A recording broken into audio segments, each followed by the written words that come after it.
Hi everyone, welcome to స్వచ్ఛమైన ఆహారం.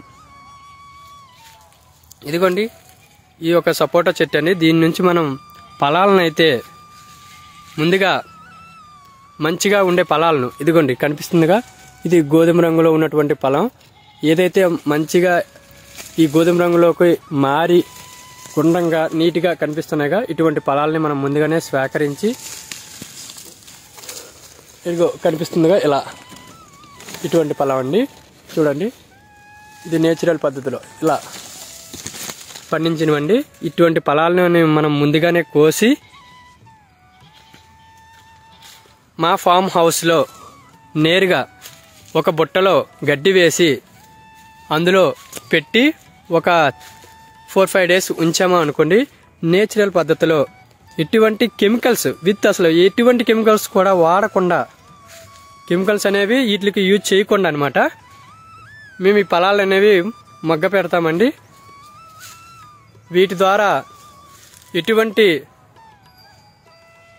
హానికరమైన కెమికల్స్ అనేవి వాడకుండా నేచురల్ పద్ధతిలో పండించిన ఫుడ్ అండి.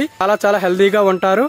ముందుగా ఇలా ఈ బుట్టను తీసుకొని ఇందులో నేచురల్ పద్ధతిలో చూసారుగా గడ్డి అనేది ఉంచి చక్కగా మధ్యలో చిన్న ఇదిలా చేసి ఇందులో ఇదిగోండి కనిపిస్తున్నాయిగా ఈ నేచురల్ మనం ఇప్పుడు తెంపినటువంటి ఫలాలు చూసారుగా, ఇలా దీని నుంచి అనేది దాని సాయిల్ అనేది వస్తుంది చూసారుగా, ఇటువంటి ఫలం అనేది. ఇవేం చేస్తామంటే నేచురల్ పద్ధతిలో చూడండి ఇలా బుట్టలో వేసి చూసారుగా ఇన్ని ఉన్న చెట్లు తెంపిన పళ్ళన్నీ కూడా ఈ బుట్టలో ఇలా వేసుకుంటామండి. ఇలా వేసుకుని మినిమం ఒక 4 days 5 daysలో చూస్తే నేచురల్ పద్ధతిలో ఎటువంటి కెమికల్స్ వాడకుండా అసలు చూసారుగా ఇలా వేసిన తర్వాత కనిపిస్తున్నాయిగా ఇలా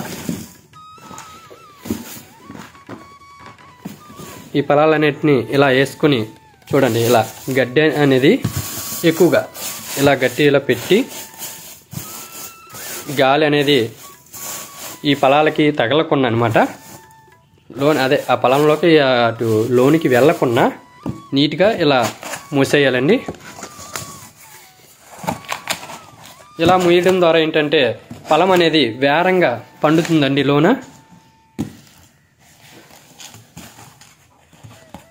ఇలా పండుతుంది. ఇలా ఈ విధంగా మేము మీకు ఈ స్వచ్ఛమైన ఫలాలను అందజేస్తున్నాం. ఇవి తినడం వల్ల ఆరోగ్యానికి చాలా హెల్తీగా ఉంటారు. అలాగే తినేటప్పుడు ఈ ఫలం అనేది తినేటప్పుడు స్వీట్నెస్ అనేది చాలా తెలుస్తుందండి. మనము కెమికల్ వాడిన దానికి నేచురల్గా ఇలా బుట్టలో పెట్టి మగ్గపెట్టిన తినే పండుకి టేస్టీ అనేది చాలా మారుతుంది. మీరు ఒకసారి తిని చూడండి. ఈసారి మా ఫామ్ హౌస్ వచ్చేటప్పుడు ఒకసారి మేము దానికి దీనికి తేడా అనేది చూపిస్తాం. చూడండి ఒకసారి వన్స్ ఎవ్రీవన్.